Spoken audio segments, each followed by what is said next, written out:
పాడితే డబ్బులు అందుకని సీతమ్మ గారి మీద పాల్పడరు.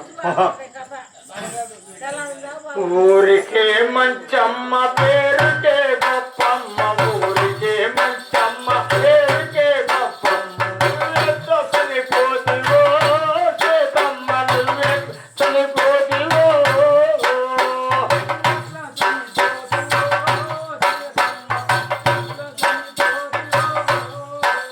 నీ మరణ వాటిల్ల నీ తల్లిదండ్రులు, నీ మరణ వాటిల్ల నీ అన్నదమ్ముళ్ళు, నీ కొరకు ఏచారమో సీతమ్మ కన్నీళ్ళు చాచారమో.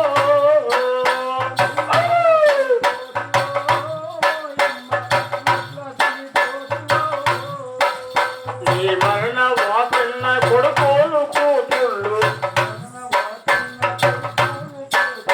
అమ్మని ఏచారమో, నీ కొరకు కన్నీళ్ళు చాచారమో.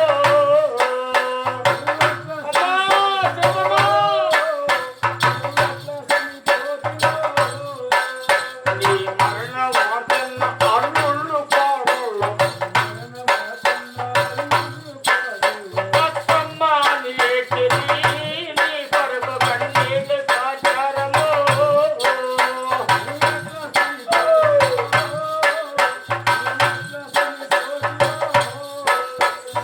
సుఖలాంటి సుఖంలో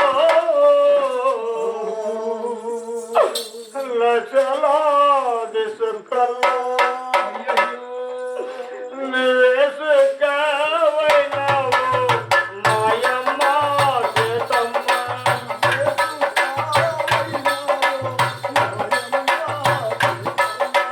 నీ మరణ వాటిల్ల నీ మేనల్లుళ్ళు నరగాళ్ళు,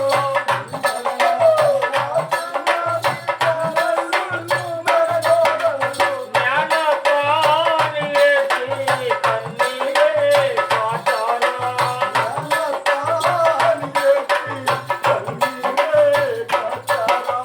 నీ మరణ వాటిల్ల నీ మనవళ్ళు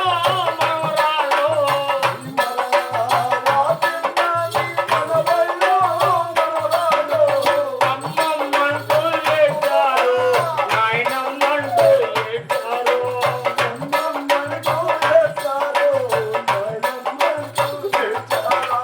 నీ మరణ వాటిల్ల నీ చుట్టాలు స్నేహితులు,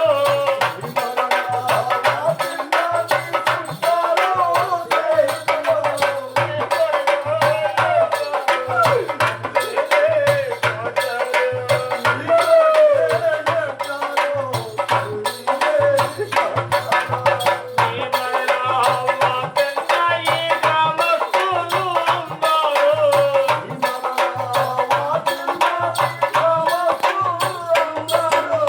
ఎంతో మంచిది అన్నారు, కన్నీరే కాచారు.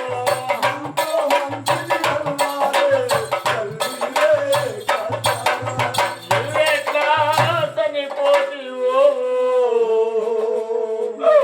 మాయమ్మ సీతమ్మ. చనిపోయిన వారికి ఆత్మశాంతి చేకూరాలని, అవునండి. వారి కుటుంబ సభ్యులకు దేవుడు ఓదార్పునివ్వాలని ఆ శంకరుని ప్రార్థిస్తూ ఉన్నాం. అవును. ఆ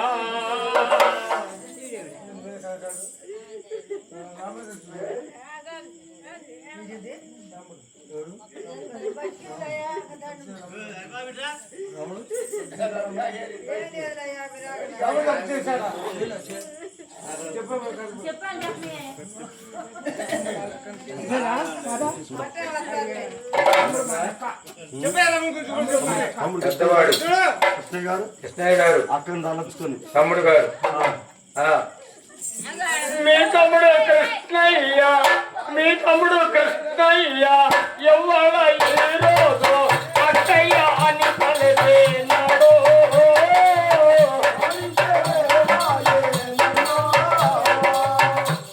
తమ్ముడు కృష్ణ నీ పేరు పులకించినాడు.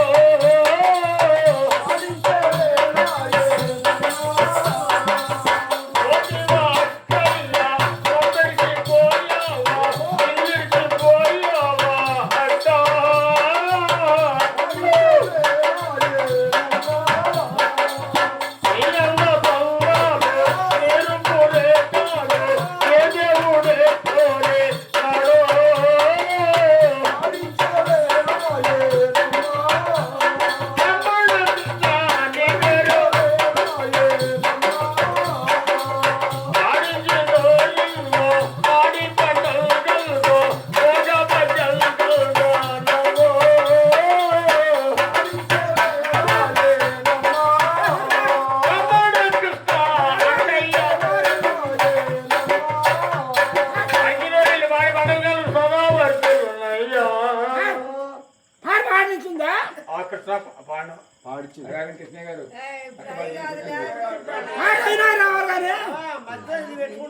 రెండు పేర్లు ఏమవుతావు నువ్వు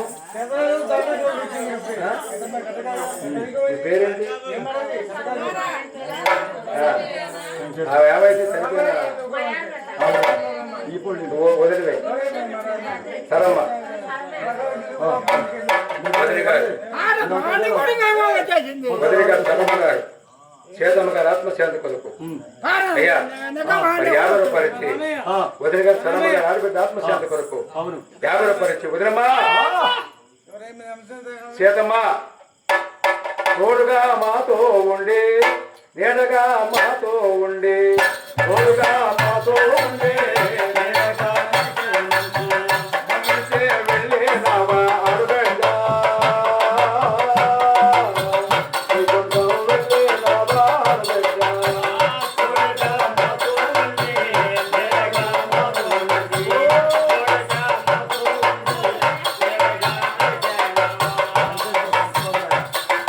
ఇవాళ ఈ రోజు తమ్ముడు వెంకటేశ్వరరావు వదిలేస్తారమ్మ నీ పేరు బాడించనా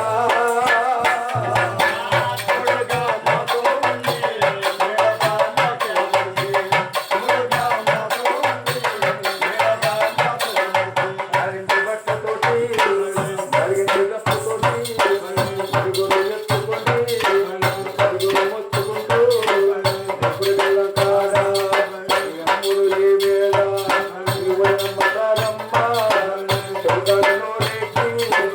తమ్ముడు వెంకటేశ్వరరావు యావయ్య మాయాక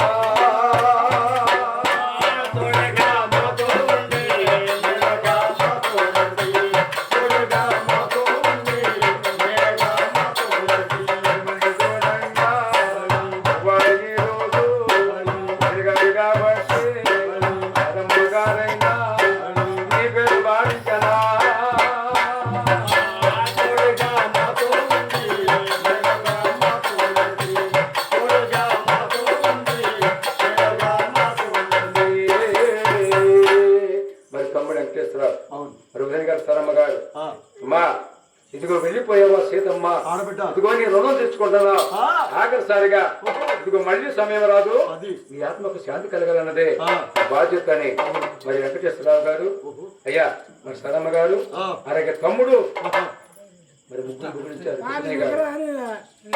వాళ్ళ ముగ్గురినే దేవుడు దీవించను కాక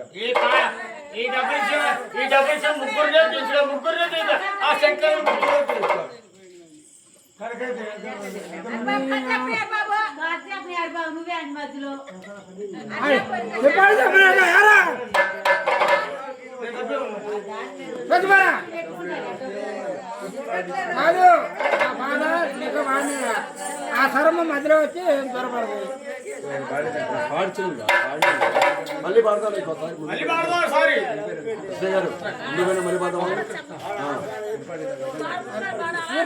ఎందుకంటే ఒకసారి మా తమ్ముడు మీరు వచ్చారు ఆడారంటే మా మరి అది విసుగులంటే ఏంటి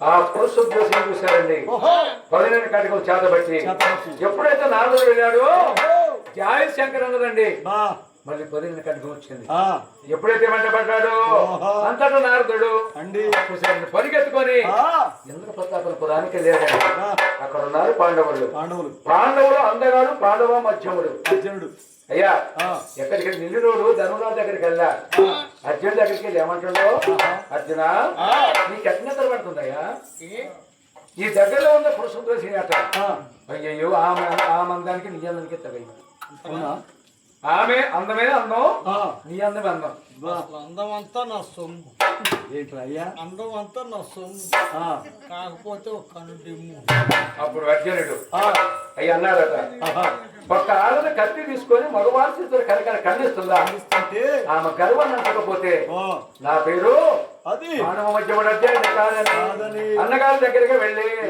అన్నయ్య ధర్మరాజా అన్నయ్య నన్ను దీవించవయ్యా.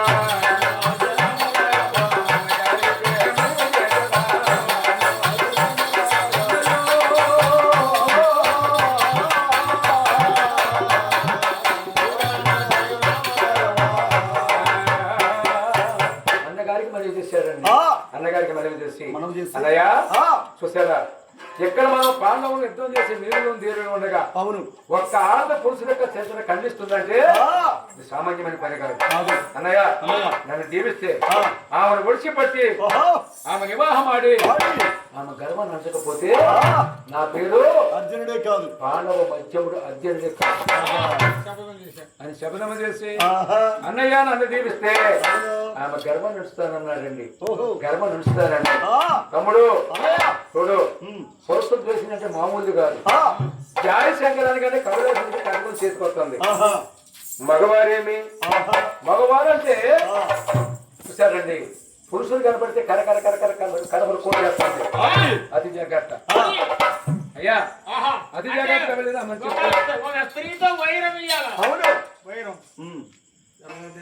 అది అయ్యా చూసారా ఈ ప్రకారంగా చూసారండి పురుషుల యొక్క ఖండిస్తుంది కనుక ఆమె గర్వాన్ని నచ్చకపోతే నా పేరు అర్జునుడే కాదని అన్నగారి దగ్గర సెలవు తీసుకొని ఎక్కడికి వెళ్ళారయ్యా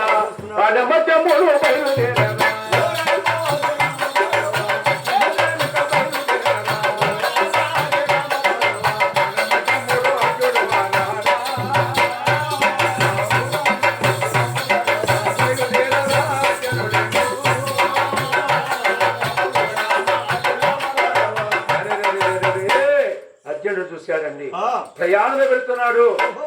కొండలు కోనలు కోడలు గమలు దాటుతూ ఎప్పుడైతే బాణం మధ్య అర్జునుడు చూశారండి అటొక బాణము ఇటొక బాణం వేసుకుంటూ వెళ్ళిపోతున్నాడు.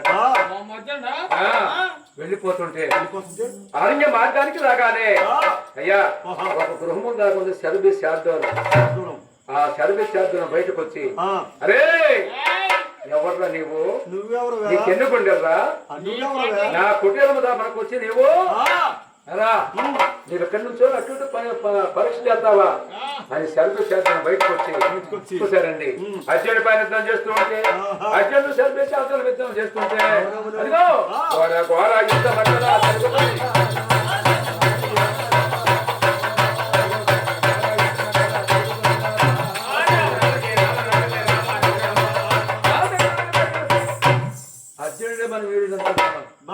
అర్జునుడి కంటే వేరాది వీరాలు శరభి శార్దూలం అంటే 2 తలలు 8 కాళ్ళు 2 తోకలు. ఆయన ఆఫ్ చేయకపోతే కథ అర్థం కాదు మీకు. అయ్యా ఈ శరభి శార్దూలం యుద్ధం చేస్తుంటే చూశారండి అర్జునుడు అయ్యా 7 గడియలు మోచేది పక్కన పడిపోయాడు. శరభి శార్దూలం గృహములకు వెళ్ళిపోయిందండి. తాను మాత్రం తాను తెలుసుకొని అనుకుంటున్నాడు. అంటే అయ్యా మళ్ళీ వచ్చింది ఆ మృగం వస్తుందని చెప్పారు. కింద ఉండడానికి లేదండి. అక్కడ ఉంది ఒక పెద్ద వటవృక్షం ఉందండి. ఆ వటవృక్షం పైన ఆయన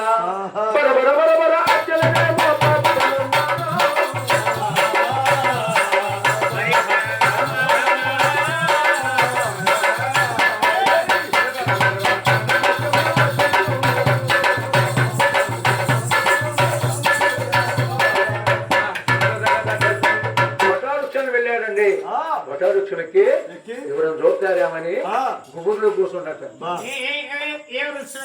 వటవృక్షం ఏమిట్రా రేగు చెట్టుకి ఏం కాయలు కాస్తాయి? రేకాయలు కాస్తాయి. రేకాయలే కాస్తాయి. అవును. జామ చెట్టుకి ఏం కాయలు కాస్తాయి? జాంకాయలే కాస్తాయి. జాంకాయలే కాస్తాయి. అవును. మామిడి చెట్టుకి ఏం కాయలు? మామిడికాయలే కాస్తాయి. మామిడికాయలే కాస్తాయి. అవునురా. అరటి చెట్టుకి ఏం కాయలు కాస్తాయి? అరటికాయలే కాస్తాయి. అరటికాయలే కాస్తాయి. అవును. చకా చకా చెప్పు. మరి వట్ట వృక్షానికి ఏం కాయలు కాస్తాయి?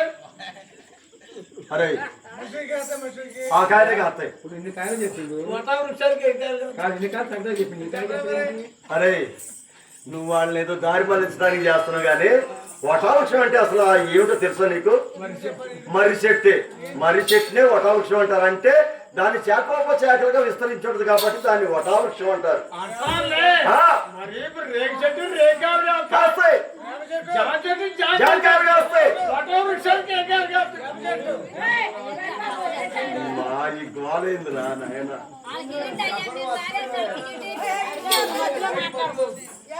ఏమా అరవై ఇస్తున్నాను.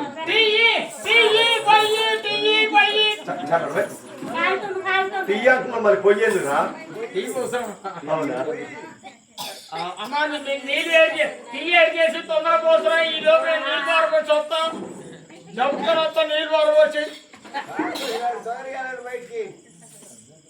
టీ జమా తక్కువ